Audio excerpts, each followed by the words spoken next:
पता लगे, जैसे बहन जी ने अभी आत्मा का परिचय दिया, जहां भाई लोग तिलक लगाते हैं, माताएं बहनें बिंदु लगाती हैं, वह हमारी आत्मा का निवास स्थान है।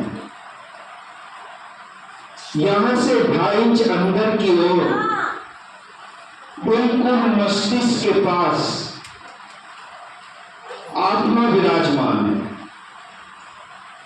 और देखो, जैसे कोई राजा होता है ना, राजा होता है तो राजा कोई काम करना होता है तो राजा थोड़ी जाता है अपनी सीट पे से उठ करके ये काम करो, क्योंकि राज्य में काम करने वाले राज्य कारोबारी होते हैं,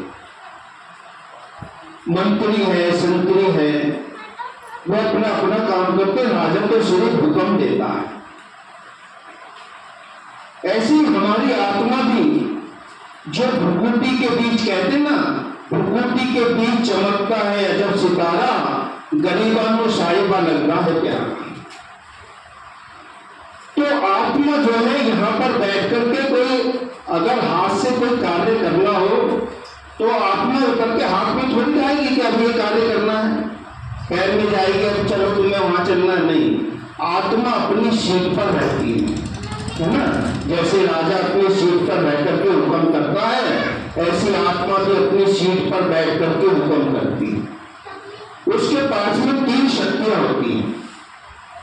परमात्मा के पास में भी 3 शक्तियां होती हैं जिससे परमात्मा इस संसार का कार्य चलाता है।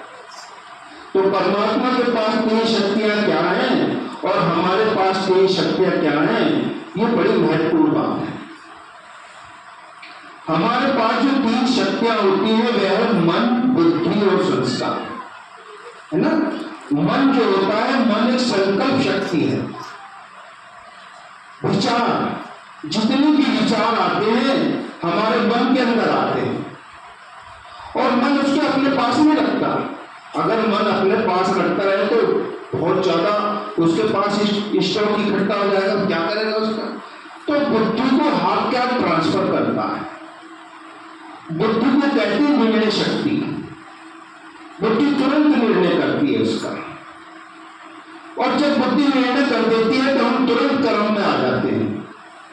और जब हम कर्म में आ जाते हैं, अच्छे कर्म करते हैं तो अच्छे संस्कार बनते हैं, बुरे कर्म करते हैं तो बुरे संस्कार बनते हैं। और ये हमारी आत्मा के साथ में जब हम शरीर छोड़ते हैं तो मन, बुद्धि और संस्कार ये निकल जाते हैं। आत्मा की शक्ति है ना, तो निकल जाते हैं।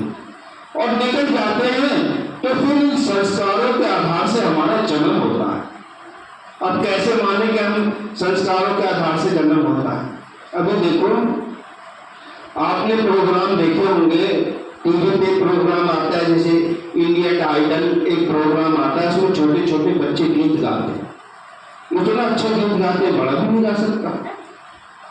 और कई छोटे छोटे बच्चे, जैसे बूढ़ी बूढ़ी प्रोग्राम आता था, उसमें छोटे छोटे बच्चे डांस करते, इतना अच्छा डांस करते, बड़ा भी नहीं कर सकता, क्योंकि वे आत्मा संस्कार ले जाती है। कोई डांसर की संस्कार, किसी डांसर ने शरीर छोड़ा और वे आत्मा कहीं जाकर के माँ के गर्भ में जाती है, और जब ऑर्गन्स बड़े होते हैं, कर्मेंद्रियां बड़ी होती हैं, तो उसको वो संस्कार याद आते हैं, तो बच्चा डांस करने लगता है, बच्चा गाने लगता है। ऐसे हमारी आत्मा भी संस्कार ले जाती है और संस्कारों के आधार से जन्म होता है।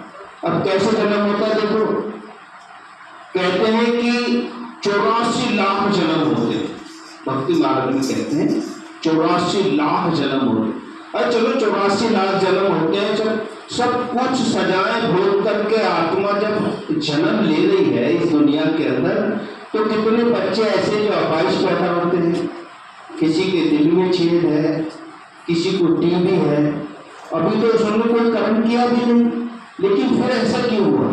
क्योंकि वे आत्मा जो संस्कार लेकर के आती है उसके आधार पर ही जन्म होता है। ठीक है, सब मानेंगे इस बात को, क्योंकि आत्मा संस्कार लेकर के आती है। अब देखो, कई माँ बाप गोरे होते हैं, बच्चा काला होता है, कई माँ बाप सुंदर होते हैं, और बच्चा काला होता है, कई माँ बाप काले होते तो बच्चा सुंदर होता है, कई माँ बाप स्वस्थ होते हैं बच्चा अपाहिज होता है, कई माँ बाप अपाहिज होते हैं बच्चा स्वस्थ होता है।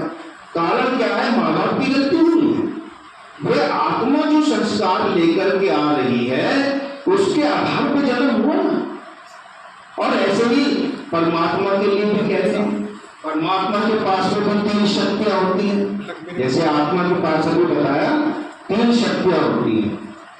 अभी देखो, किसी के सिर में दर्द होता है तो कभी कोई कहता है कि मैं सिर दर्द कर रहा हूं, कोई कहती है मैं सिर दर्द कर रही हूं।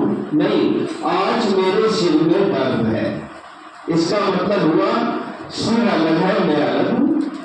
मेरे सिर में तो मैं अलग होगी ना, जैसे ये मकान मेरा है तो मैं अलग हूं, मकान अलग है, 2 चीजें हो जाती है। तो मेरा मकान है, ऐसी मेरा शरीर कहने वाला कौन है? कोई अलग है ना जो कह रहा है मेरा शरीर है ना।